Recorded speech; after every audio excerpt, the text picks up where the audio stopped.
lagi di channel Emfosiar. Kita pagi ini ada di kawasan konservasi mangrove dan Bekantan di Tarakan, Kota Tarakan, Kalimantan Utara.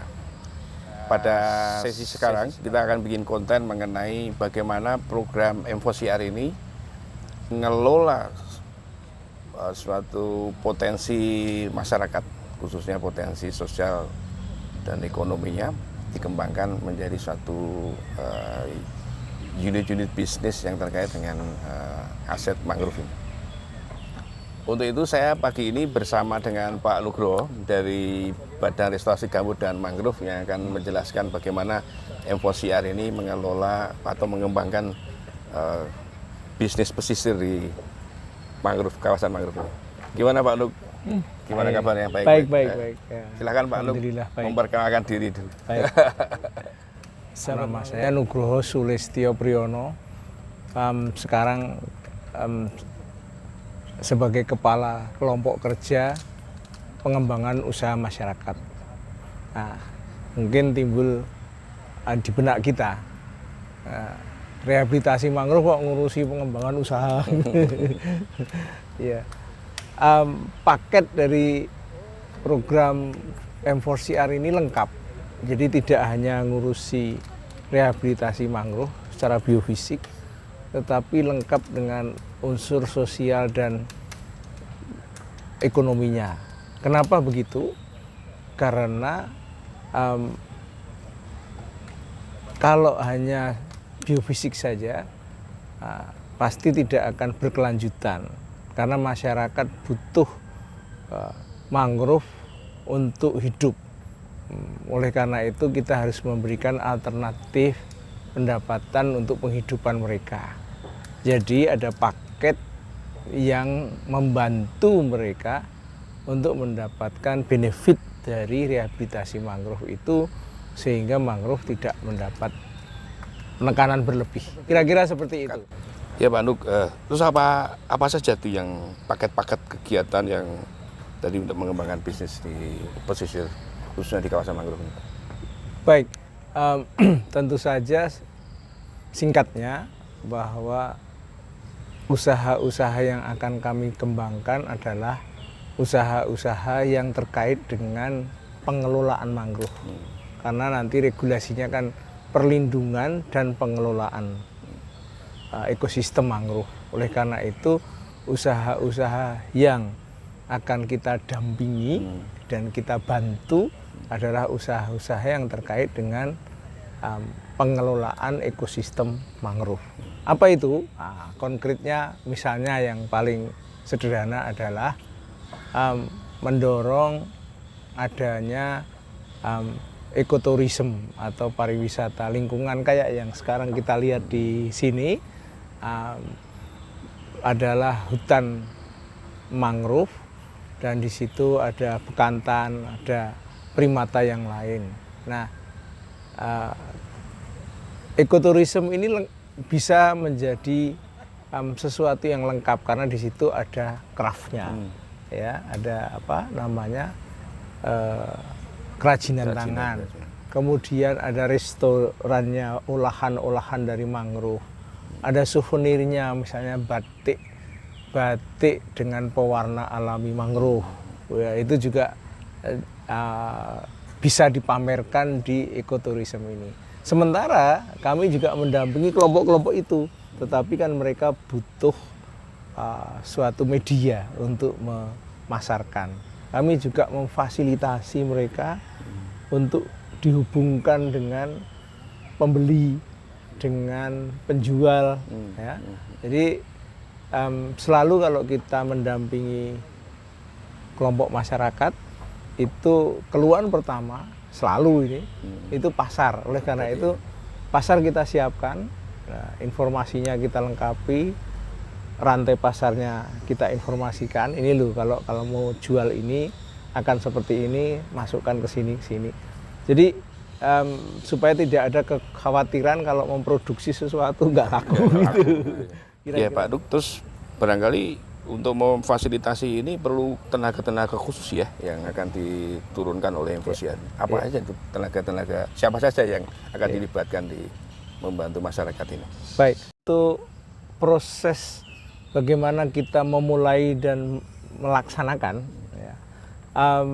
Ada beberapa teman yang kita siapkan untuk mendampingi kelompok. Jadi setelah mereka melakukan rehabilitasi, lalu teman-teman di Pendes yang tadi sudah diceritakan Pak Giri, pendamping desa itu akan mengidentifikasi kelompok. Untuk memulai kegiatan pengembangan usaha, kami tetap berangkat dari kegiatan rehabilitasi mangrove yang ada. Nah, oleh karena itu setelah penanaman selesai, teman-teman pendamping desa yang tadi sudah diceritakan bahwa di tiap desa ada pendamping yang membimbing rehabilitasi, maka ini kita mintai tolong untuk mengidentifikasi kelompok-kelompok yang sudah mulai usaha. Ini kita prioritaskan. Yang belum tidak berarti tidak kita sapa, tapi kita memprioritaskan yang sudah memulai. Nah, dengan asumsi bahwa ini akan tinggal membesarkan, mengenlarge saja dan membuat mereka berproduksi secara kontinu. Kira-kira seperti itu. Nah, setelah diidentifikasi, lalu didampingi untuk mengajukan semacam proposal. Lalu kita nilai proposal itu. Nah, untuk tim penilai kami menyebutnya komite investasi. Nah, komite investasi ini akan mempelajari ajuan dan ini kita ambil anggota komite investasi itu dari kelompok kerja mangrove daerah KKMD atau TRMD. Jadi betul-betul unsur daerah sebagai bagian dari pelibatan semua pihak di daerah. Nah, di samping itu ada transparansi kalau ini sementara ditunda. Filosofisnya kalau kami pengennya semua ajuan itu kita beri hibah. Prinsipnya itu. Kalau toh saat itu ditolak itu mungkin perlu dipersiapkan dulu kira-kira gitu. Nah, tapi paling tidak itu transparan. Semua orang bisa lihat kenapa ini sementara ditunda. Kalau toh itu diterima, itu semua orang juga tahu. Selain itu juga objektif, bukan karena ini saudaranya si A, saudaranya si B gitu. Karena ini menyangkut duit.